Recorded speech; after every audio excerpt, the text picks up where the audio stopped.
लेकिन अगर इतना ही प्यार था अखिलेश यादव को आजम खान से, आजम खान उनके पिता के दोस्त रहे हैं, अगर इतना प्यार था तो इतने दिन तक वो जब 4, साढ़े 4 या 5 साल जेल में रहे, तो एक बार भी अखिलेश यादव उनसे मिलने क्यों नहीं गए? और जब वो जेल से छूटे तो उनको रिसीव करने के लिए भी नहीं गए, बल्कि अपनी एक सांसद को भेज दिया, महिला सांसद को भेज दिया। खुद वो कितने दिनों के बाद उनसे मिलने के लिए गए थे, और फिर बाद में आजम खान उनसे मिलने के लिए उनके घर पर आए। तो ये जो ड्रामा चल रहा था, इसको अच्छे तरीके से भुना सकते थे अगर चाहते अखिलेश यादव, लेकिन उन्होंने ऐसा कुछ नहीं किया। तो साफ लगता है कि वो भी अंदर खाने खुशी होंगे कि चलो चले गए, और उनके जाने के साथ ये पोस्ट करके शायद उनके वोट बैंक को अपनी तरफ कर लिया जाए। और दूसरा सबसे इंपॉर्टेंट चीज की जो केस है, दो पैन कार्ड रखने का, सर ये तो अपने आप में बहुत बड़ा अपराध है ना। आप दो पैन कार्ड कैसे रख सकते हैं?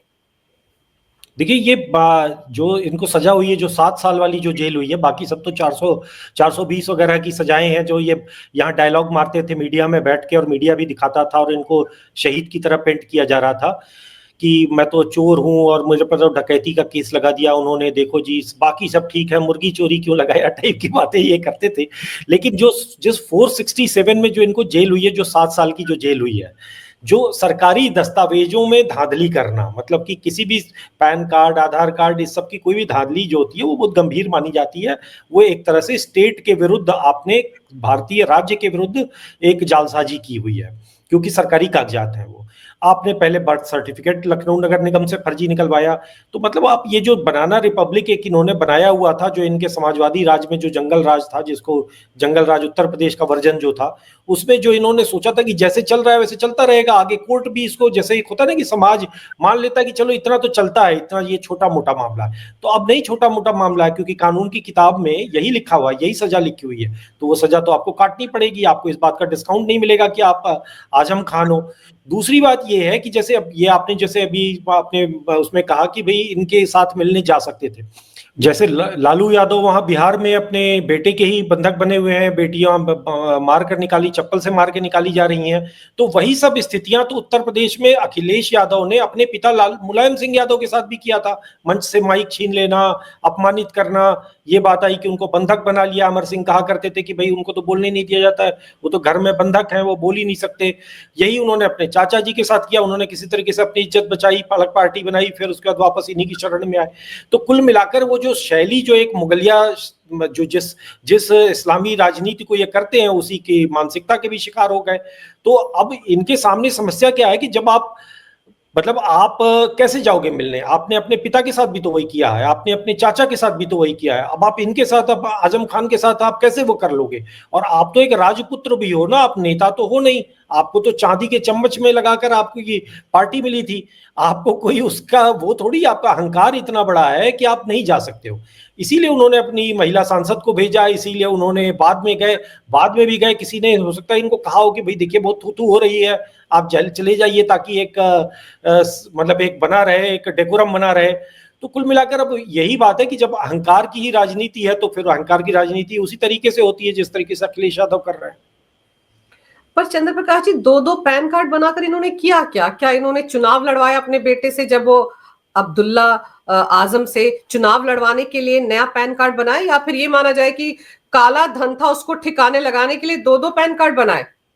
देखिए, ये दोनों थ्योरीज हैं, क्योंकि अगर मान लीजिए आपने सिर्फ, जैसे एक होता है, जैसे कहते हैं ना कि हमारे देश में कई चीजें जो है थोड़ी बहुत सुविधा के हिसाब से की जाती हैं, एडमिशन पाने के लिए, या कहीं कुछ लोग जो है अपने जन्म के तारीख को बदलते हैं भारत में, बड़ी सर्वमान्य प्रक्रिया है, हालांकि वो भी कानूनन गलत है। लेकिन इन्होंने क्या किया कि 2017 में जब अपने बेटे को विधायक बनाने का इन्होंने सोचा, तो सबसे पहले लखनऊ नगर निगम से उसका बर्थ सर्टिफिकेट निकलवाया, जो कि ओबियसली लखनऊ नगर निगम तो उनकी पॉकेट की संस्था थी, तो वो तो उनके घर में डिलीवर हुआ होगा। फिर उन्होंने पैन कार्ड के लिए अप्लाई किया, उस बर्थ सर्टिफिकेट के आधार पर पैन कार्ड भी बन गया। अब उसके आधार पर उन्होंने पर्चा भर दिया, पर्चा दाखिला कर दिया विधानसभा का। लेकिन ये 2017 के बाद भी दोनों जो पैन कार्ड उन्हीं के पास रहे, और दोनों पैन कार्ड वो यूज करते रहे, मतलब कुछ लेन देन इधर होती रही भी, पैन कार्ड तो नंबर आप लिखते हैं, आप एक 50,000 का किसी से लेन देन भी कर रहे हैं, तो वो पैन कार्ड उसमें मेंशन होता है, तो पता चलता है सरकार को कि हाँ भाई ये पैसे इनके पास से इनके पास गए। तो अब आपके पास 2 पैन कार्ड है, आप इधर से कुछ लेन देन कर रहे हो, उधर से कुछ लेन देन कर रहे हो, मतलब आप उसका काला सफेद करने का भी आपने काम शुरू कर दिया।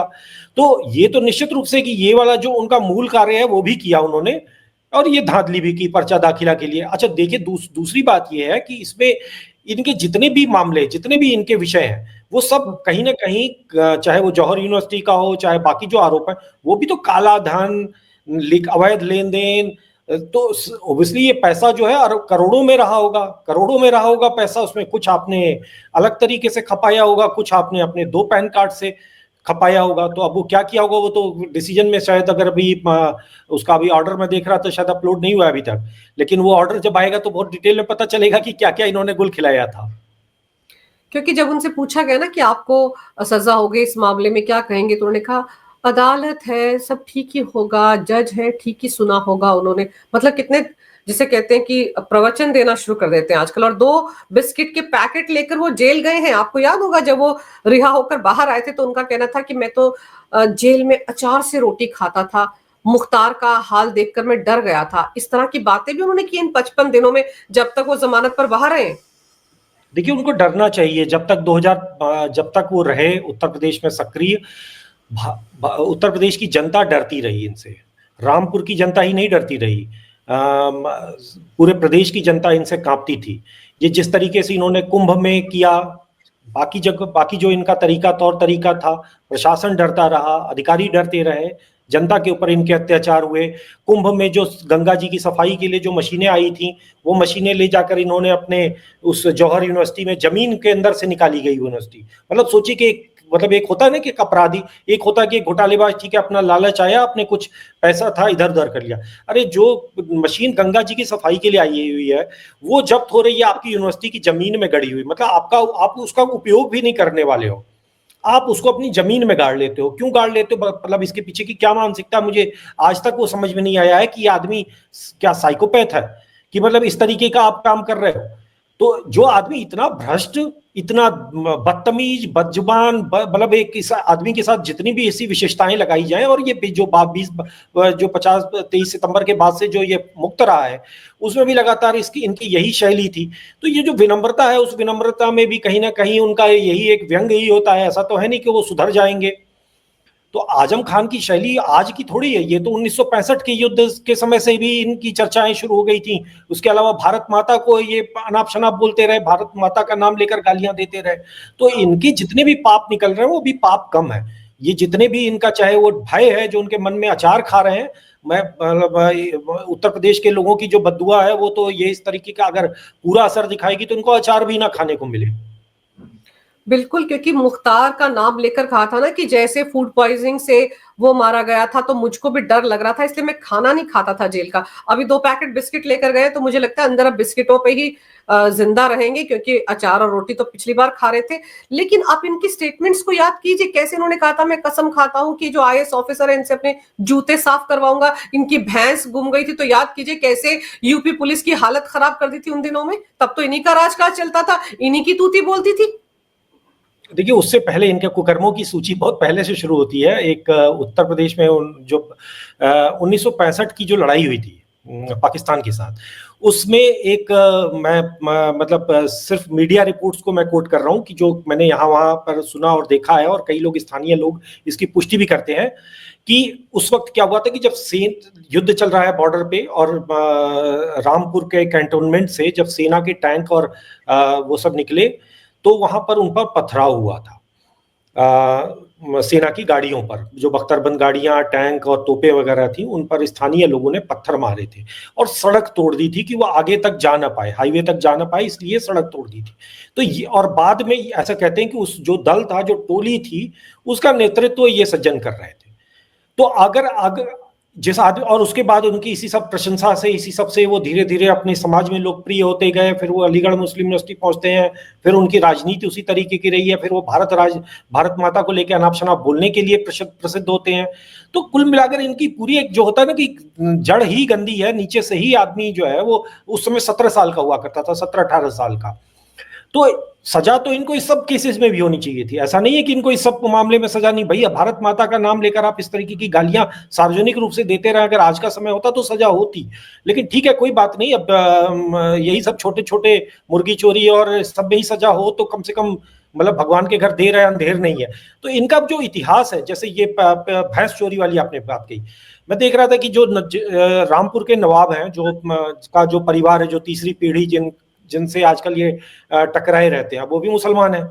और वो जो है वो लगातार इनके मतलब इनको लेकर ऐसी बातें बताते रहते हैं कि ये किस तरीके से गलत व्यक्ति है, किस तरीके से स्थानीय किसानों को इन्होंने सताया, उनकी जमीनें हड़पी, उनको मारा, उनको एनडीपीएस, जैसे आपको ये पता होगा उस वक्त एनडीपीएस एक्ट में फंसाया करते थे, जो एक इनके लोग जाते थे, यूपी पुलिस के लोगों से ये काम कराते थे। ये वो जाते थे और जो किसान बेचारा गरीब बैठा हुआ है कि भाई इस पे साइन कर, कागज पे अगर नहीं करता था तो उसके पास से एक पुड़िया बरामद हो जाती थी और उसको ड्रग्स के एक्ट में कि ये ड्रग्स की तस्करी कर रहा था उसको पकड़ लिया जाता था, उसको जेल में डाल दिया जाता था।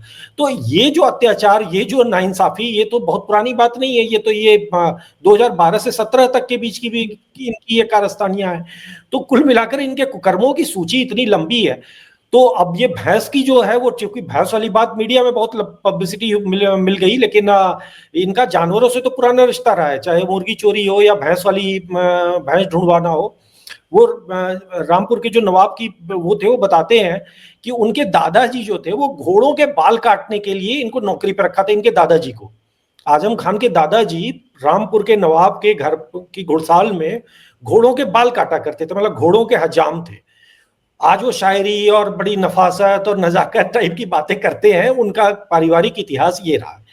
तो ठीक है, मतलब आपने अपनी अपना एक वो शैली आपने सुधार ली है, लेकिन आपके कर्म जो है वही आज भी घोड़ों के बाल काटने वाले हैं।